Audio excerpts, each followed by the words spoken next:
Minhas senhoras e meus senhores, eu prometo não os maçar muito. Falar em último lugar tem vantagens e desvantagens. A desvantagem é que já estão todos cansados a pensar no jantar e no regresso a casa. A vantagem é que podemos sempre corrigir aquilo que tínhamos pensado dizer de errado, precisamente por termos ouvido antes de nós todos os oradores tão bons, tão eloquentes e que a mim me ensinaram tanto. Bem-haja. Eu quero agradecer ao Dr. Abel Santos e ao Dr. Gagliardini Graça, que dirigem a Tendência em Esperança em Movimento, a honra que me dão em poder estar convosco. E queria-lhes dizer também o seguinte: eu estava a observar, esta tarde tem sido excepcional, e estava a observar e ouvir, e estava a dizer ao meu grande amigo, professor Paulo Otero, já nos podíamos ir embora porque não há mais nada a dizer. Mas há uma mensagem para mim que foi extraordinária e espero que não me interpretem mal. Não é de facto preciso ser militante de um partido para se poder dar um contributo muito sério sobre o pensamento do país. E os senhores demonstram isso. Demonstram isso porque de todos os oradores que aqui estiveram falando, apenas o Francisco é que é militante partidário. E, portanto, parabéns também pela vossa vontade em atrair pessoas que podem dar um contributo extraordinário para pensarmos Portugal e para agirmos, como dizia o Tenente-Coronel Brandão Ferreira, em nome de Portugal. Bom, a minha intervenção está estruturada em 3 pontos muito simples. Um primeiro ponto faz o enquadramento do tema que me foi dado falar, sobre o que me foi dado falar. O segundo ponto fala sobre Portugal hoje e o terceiro ponto aborda Portugal no mundo. Vamos, pois, ao enquadramento do problema. O tema que me foi dado abordar tem por título uma afirmação e uma pergunta. A afirmação é Portugal no mundo. A pergunta é como nos reafirmamos. Quer a afirmação, quer a pergunta, têm subjacente um pressuposto claro e uma vontade evidente. O pressuposto indica que Portugal, e não apenas alguns portugueses, deve assumir a histórica ambição de se projetar além fronteiras. A vontade manifesta a incontornável ambição de podermos continuar a ser conhecidos e respeitados pelo que de bom fazemos e sabemos fazer. Significa isto que a ideia de um Portugal-região ou aglomerado de regiões se assume e prefere um Portugal-nação. Significa isto que há a noção de um Portugal que se afirma quase em exclusivo pelo mérito e pelo triunfo desta ou daquela individualidade, desta ou daquela empresa, se elege um Portugal com uma estratégia conjunta, uma vontade e uma mobilização comuns. Significa isto que há a concepção de um Portugal que se esgota nas relações multilaterais e politicamente secundariza a importância das relações bilaterais, se adota a visão de um Portugal que sabe conjugar e harmonizar o multilateralismo e o bilateralismo em função da soberania do Estado e da independência nacional, tal como definidos na resolução do Conselho de Ministros, que em 2013 aprovou o novo conceito estratégico de defesa nacional. Significa ainda, por último, que há a nova ideologia da cidadania indiferenciada, promovida e promotora de um neoliberalismo claramente contrário à verdadeira matriz fundadora e civilizacional do pensamento liberal ocidental, se opta pelos valores culturais humanistas que têm nos Estados nacionais, livres e democráticos, o seu primeiro grande defensor. Pensar Portugal implica, pois, assumir que Portugal existe e que a ação individual de portugueses, mesmo que louvável e prestigiadora do nosso nome, não anula a constante e insubstituível missão de nos afirmarmos enquanto povo.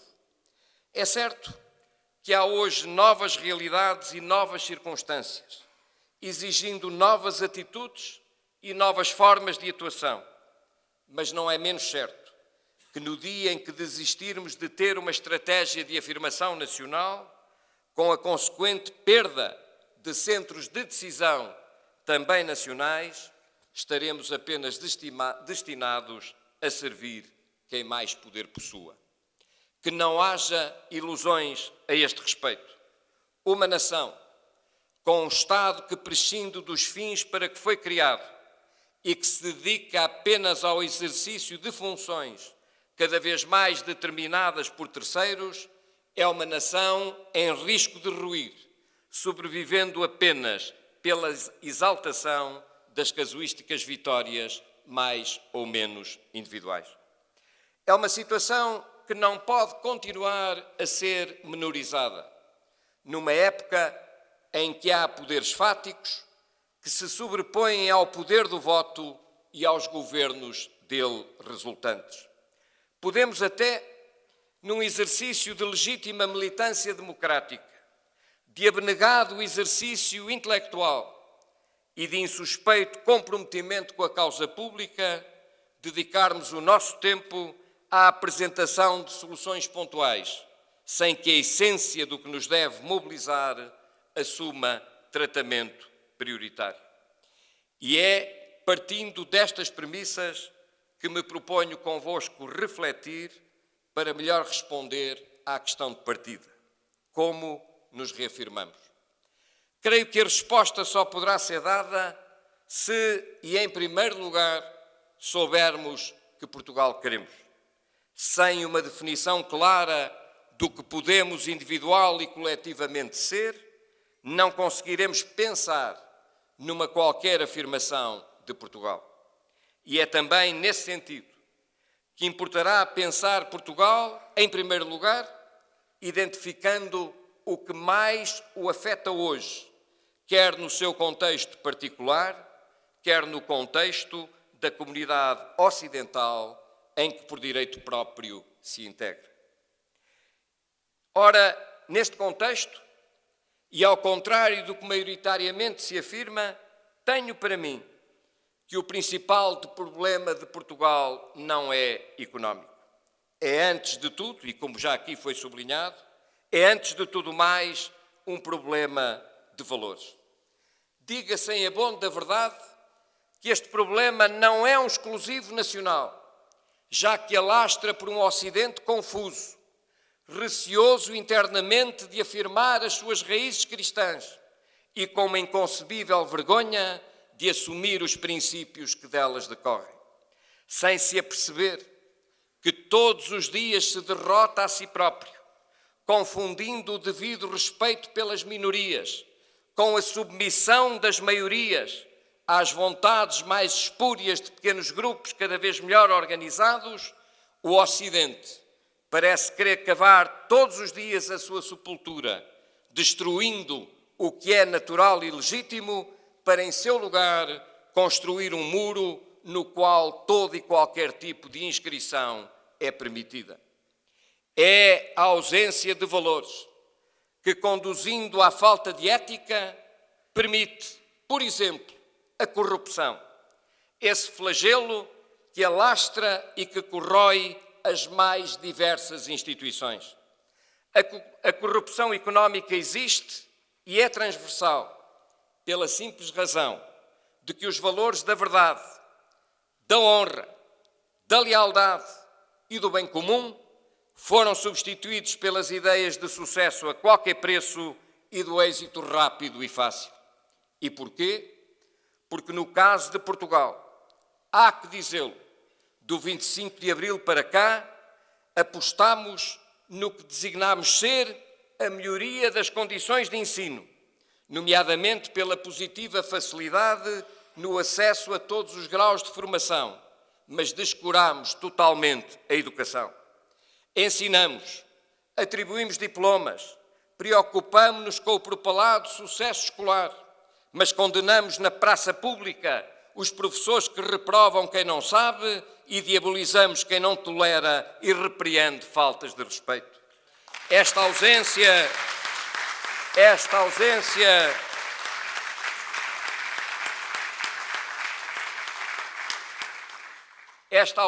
de valores é ainda evidente quando a lei deixa de estar ao serviço do direito e o direito deixa de refletir um ideal de justiça. Ora, quando a justiça, em nome de uma clara deturpação das verdadeiras referências instituidoras dos direitos do homem, passa a servir crenças que corroem e deturpam a essência desses mesmos direitos, a sociedade desagrega-se e despersonaliza-se, transformando-se em mera soma de encontros e de desencontros individualistas. O que sucede então é que o legítimo respeito pela liberdade individual se converte em imposição totalitária de uns poucos em relação aos muitos, alimentada e propagandeada por padrões linguísticos e comunicacionais que nos tentam convencer que aquilo que é normal não é mais do que mera convenção cultural que pode perfeitamente ser substituída por novos padrões de pensamento e de comportamento. Este processo declara a culturação, fazendo impunemente o seu caminho, a partir de uma escola, em muitos casos dominada por minorias e com a consentida cobertura e patrocínio dos responsáveis políticos, abre portas para que tudo possa ser possível. É assim necessário inverter esta situação, devolvendo a democracia à maioria das pessoas. Repito, das pessoas, das mulheres e dos homens. Repito, das mulheres e dos homens, que na sua igualdade, mas também na sua diferença, continuam a constituir o único pilar de sustentação de qualquer comunidade humana. O segundo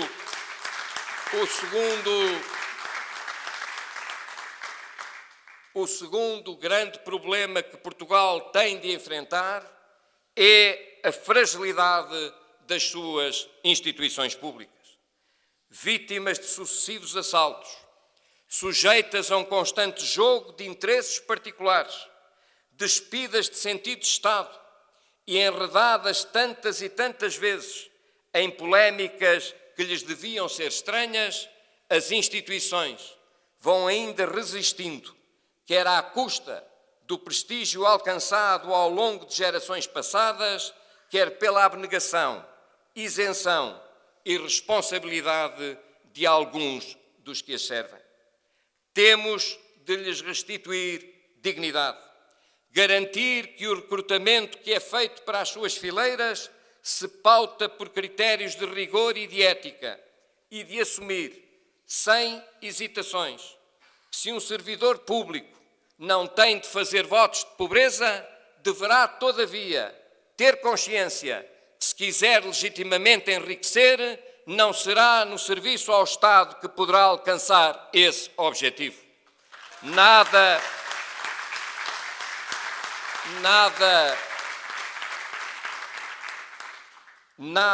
é mais lesivo para a credibilidade do Estado, logo para a sua capacidade de afirmação interna e externa, do que um servidor público corrupto e desonesto.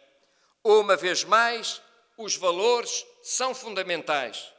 Uma vez mais, a educação, e não apenas o grau académico, a eficiência ou a competência técnica assume lugar de destaque na formação.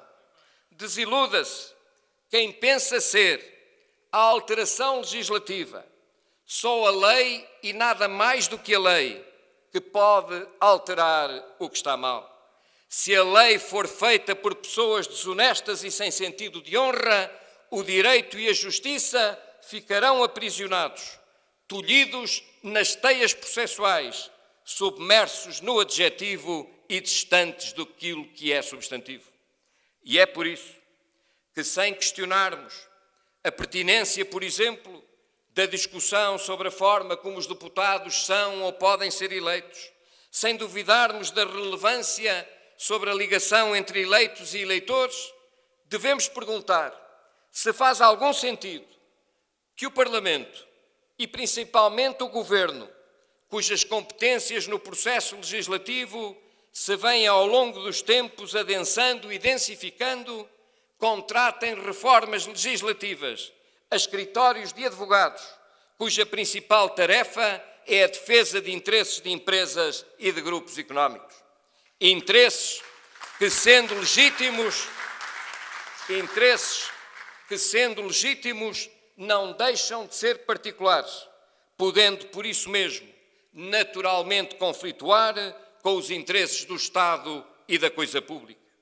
Se quem prepara a reforma fiscal é o mesmo que dá consulta a quem tenta pagar menos impostos, e se quem faz os anteprojetos dos códigos de contratação pública é o mesmo que patrocina as empresas que concorrem às grandes obras do Estado, como esperar que este Estado se credibilize e desejar que tenha capacidade de afirmação?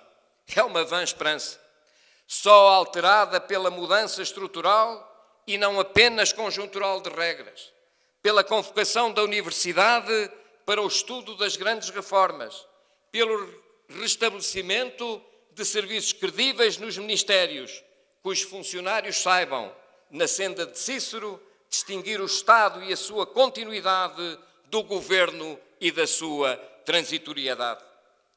As magistraturas não podem ficar de lado desta constante preocupação de fortalecimento das instituições públicas.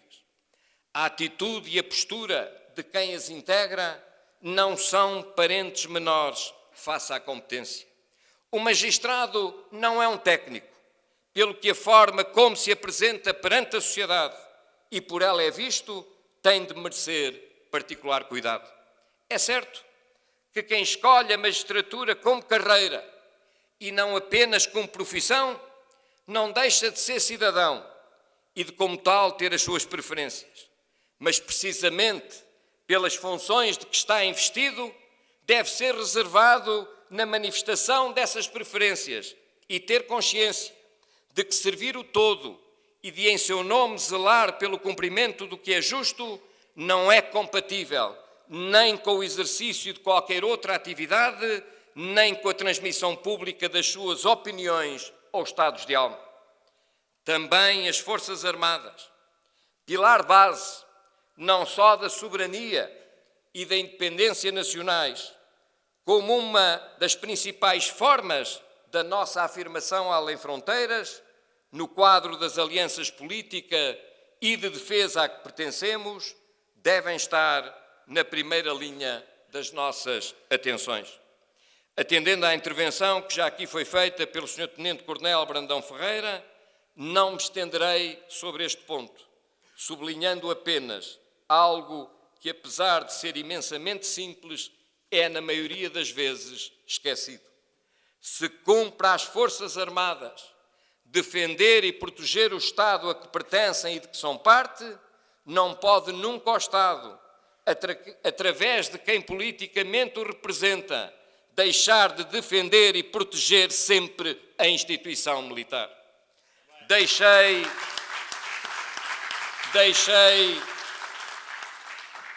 para o último lugar a instituição que talvez merecesse ser referenciada logo de início, a escola. Mas como já abordei os valores e a educação, compreender-se-á que apenas agora a menciono. Numa época em que proliferam as fontes de informação e em que por isso mesmo nos sentimos possuidores de todo o tipo de conhecimentos para sobretudo opinar, a escola tem, na minha opinião, um papel decisivo na formação de cada membro da sociedade. Só que a escola de que falo não é a escola apenas preocupada em graduar exímios profissionais, seja em que área for. A escola de que falo é a escola que não só ensina a fazer, como convida a pensar. Poder-se-á dizer que essa é uma missão duvidosa, desde logo porque implica ou pode implicar a definição de caminhos, algo que, de acordo com alguns, deve estar vedado à própria escola e aos professores. Não deixa, no entanto, de ser curioso que, em nome de uma filosofia defensora de uma escola neutral, se esteja a assistir à formação consciente e deliberada das nossas crianças e dos nossos jovens em valores, na maior parte dos casos contrários àqueles que são perfilhados pela esmagadora maioria dos pais e das famílias. Acresce que uma escola destruidora de uma cultura, querendo impor uma anticultura e que, ao mesmo tempo, se preocupa com a despersonalização em nome da exaltação simplista do indivíduo, é uma escola que se limita a formar robôs humanos preocupados só com o resultado e não com a forma ou com os meios como esse resultado é alcançado. Credibilizar a instituição escola, não consentindo que abdique da formação cultural e humana que identifica e claramente caracteriza a civilização ocidental, não pode ser um capricho, mas uma urgente exigência de todos nós. E eis-me chegado ao terceiro e último ponto da minha comunicação. Portugal no mundo. É minha convicção de que a nossa afirmação, se preferirmos a nossa reafirmação, depende em primeiro lugar da capacidade e da vontade que tivermos para arrumar a nossa própria casa. Se esta estiver desarrumada e não formos capazes de definir o que somos e o que queremos ser enquanto povo e enquanto comunidade, seremos apenas viajantes errantes, tarefeiros diligentes de qualquer missão de que pontualmente nos incumbam. Uma nação aberta e não fechada sobre si própria, disposta a partilhar e a receber, consciente dos novos desafios que a globalização nos coloca, não pode ser uma nação despida de personalidade, disponível para ser tudo e o seu contrário, predisposta a ser adquirida por quem em cada momento tem mais condições para licitar o que ainda temos para oferecer. Definida sem tibiezas a sua personalidade, é minha convicção que a capacidade de afirmação de Portugal no mundo continua a depender, em primeiro lugar, da sua língua e da respectiva internacionalização. Esta posição está, aliás, também espelhada, e bem, sob o meu ponto de vista, no conceito estratégico de defesa nacional. Mas como fazer, então, para a afirmação da língua num momento de escassez de recursos?